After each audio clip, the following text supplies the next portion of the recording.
سامعین کرام السلام علیکم ورحمۃ اللہ وبرکاتہ۔ دوشنبہ 8 ربیع الاول 14 نبوت یعنی سن ہجری مطابق 23 ستمبر 622 کو رسول اللہ صلی اللہ علیہ وسلم قباء میں وارد ہوئے۔ حضرت عروہ بن زبیر اللہ تعالیٰ عنہ کا بیان ہے کہ مسلمان مدینہ مکہ سے رسول اللہ صلی اللہ علیہ وسلم کی روانگی کی خبر سن رہی تھی، اس لیے لوگ روزانہ صبح حرہ کی طرف نکل جاتے اور آپ صلی اللہ علیہ وسلم کی راہ تکتے رہتے۔ جب دوپہر کو دھوپ سخت ہو جاتی تو واپس پلٹ آتے۔ ایک روز طویل انتظار کے بعد واپس پلٹ کر لوگ اپنے اپنے گھروں کو پہنچ چکے تھے کہ ایک یہودی اپنے کسی ٹیلے پر کچھ دیکھنے کے لیے چڑھا۔ کیا دیکھتا ہے کہ رسول اللہ صلی اللہ علیہ وسلم اور آپ صلی اللہ علیہ وسلم کے رفقا سفید کپڑوں میں ملبوس، جن سے چاندنی چھٹک رہی تھی، تشریف لا رہے ہیں۔ اس نے بخود ہو کر نہایت بلند آواز سے کہا، عرب کے لوگوں، یہ رہا تمہارا نصیب جس کا تم انتظار کر رہے تھے۔ یہ سنتے ہی مسلمان ہتھیاروں کی طرف دوڑ پڑے اور ہتھیار سج دھج کر استقبال کے لیے امٹ پڑے۔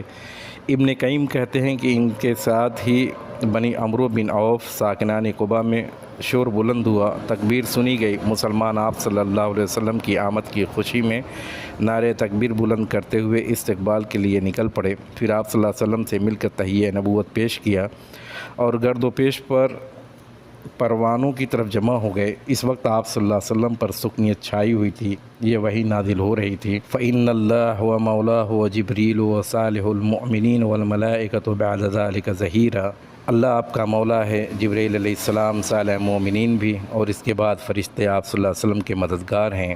حضرت عروہ بن زبیر اللہ تعالیٰ عنہ کا بیان ہے کہ لوگوں سے ملنے کے بعد آپ صلی اللہ علیہ وسلم ان کے ساتھ داہنے جانب مڑے، بنی عمرو بن عوف میں تشریف لائے۔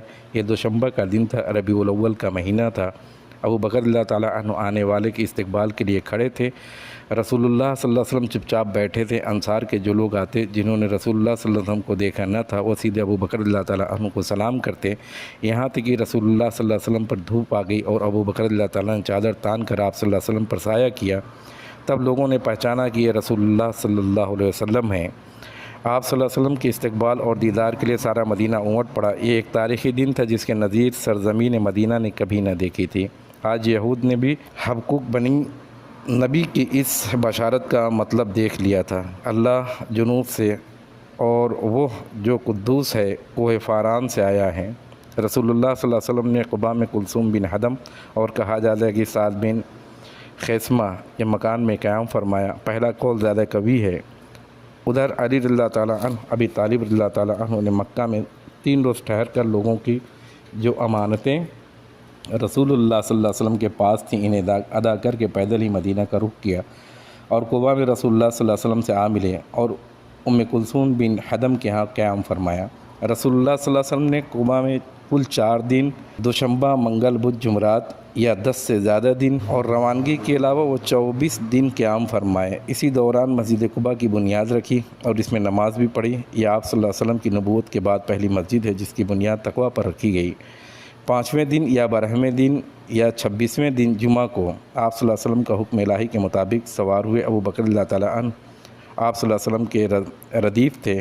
آپ صلی اللہ علیہ وسلم نے بنو نجار کو، جو آپ صلی اللہ علیہ وسلم کے ماموں کا قبیلہ تھا، اطلاع بھیج دی، چنانچہ وہ تلواریں حمائل کیے حاضر تھے۔ آپ صلی اللہ علیہ وسلم نے ان کی معیت میں مدینہ کا رخ کیا۔ بنو سالم بن عوف کی آبادی میں پہنچے تو جمعہ کا وقت آ گیا۔ آپ صلی اللہ علیہ وسلم بطن وادی میں اس مقام پر جمعہ پڑھا جہاں اب مسجد ہے۔ کل 100 آدمی تھے۔ جمعہ کے بعد نبی صلی اللہ علیہ وسلم مدینہ تشریف لے گئے۔ اسی دن اس شہر کا نام یثرب کے بجائے مدینہ رسول، شہر رسول صلی اللہ علیہ وسلم پڑ گیا، جسے مختصر مدینہ کہا جاتا ہے۔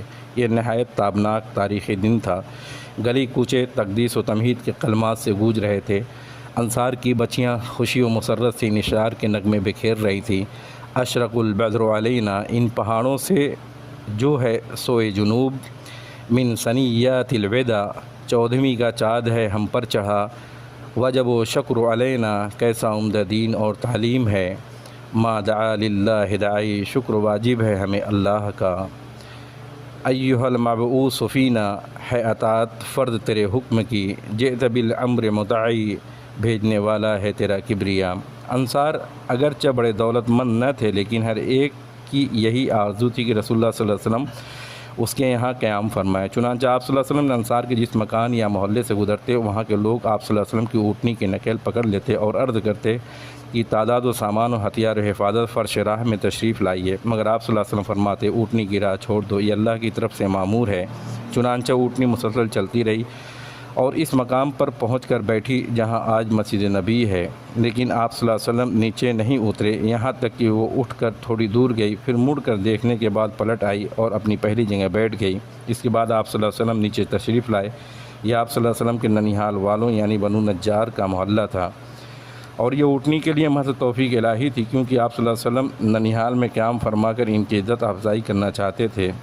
اب بنو نجار کے لوگ نے آپ اپنے گھر لے جانے کے لیے رسول اللہ صلی اللہ علیہ وسلم سے عرض معروض شروع کی، لیکن ابو ایوب انصاری رضی اللہ تعالیٰ عنہ نے لپک کر قجادہ اٹھا لیا اور اپنے گھر لے کر چلے گئے۔ اس پر رسول صلی اللہ علیہ وسلم فرمانے لگے آدمی اپنے قجاوے کے ساتھ ہے۔ ادھر حضرت اسد بن زرارہ رضی اللہ تعالیٰ عنہ نے آ کر اونٹنی کی نکیل پکڑ لی، چنانچہ یہ اونٹنی انہی کے پاس رہی۔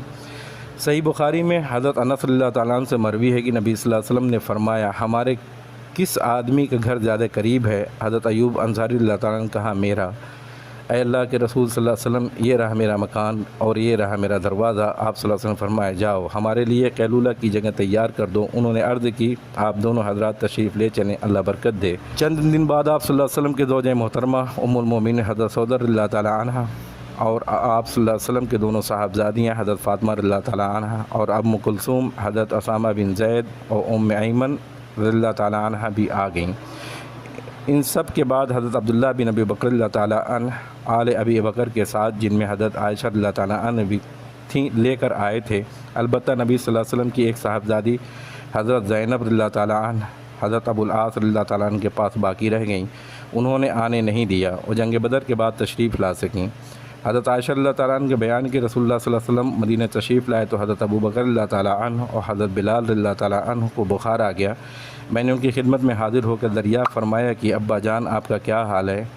اے بلال آپ کا کیا حال ہے؟ وہ فرماتی ہیں جب حضرت ابو بکر رضی اللہ تعالیٰ عنہ کا بخار اترا تو یہ شعر پڑھے ہر آدمی سے اس کے اہل کے اندر صبح بخیر کہا جاتا ہے، حالانکہ موت اس کے جوتے کے تسمے سے بھی زیادہ قریب ہے۔ اور حضرت بلال رضی اللہ تعالیٰ عنہ کی حالت کچھ سبلی تو اپنی اربناک آواز بلند کرتے ہوئے کہتے کاش میں جانتا کہ کوئی رات وادی مکہ میں گزار سکوں گا، میرے گرد ازخر اور جلیل الگھاس ہوگی، یا کسی دن مہبنہ کے چشمے پر وارد ہو سکوں گا، مجھے شامہ اور طفیل پہاڑ دکھلائی پڑیں گے۔